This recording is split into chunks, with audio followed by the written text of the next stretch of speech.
جس انسان کے دل میں ریاکاری ہوگی اللہ رب العزت اس کی قربانی کو بھی قابل قبول نہیں فرمائیں گے۔ اور اسی طرح اللہ کے نبی علیہ السلام فرماتے ہیں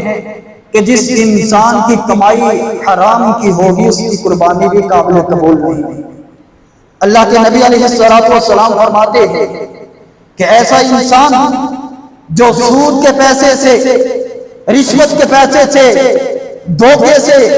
غریبوں کا مال ہڑپ کر کے، لوگوں کی زمینوں پر قبضہ کر کے اتنی جائیداد ہڑپ کی ہے،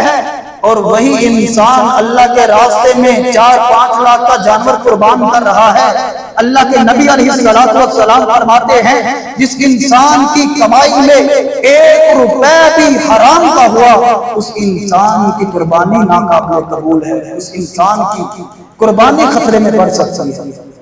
تو اس لیے اگر قربانی خریدنی ہے تو وہ اس کے حلال سے خریدنی ہے۔ اور اللہ رب العزت قرآن مجید میں اعلان فرماتے ہیں یا ایھا الذین آمنوا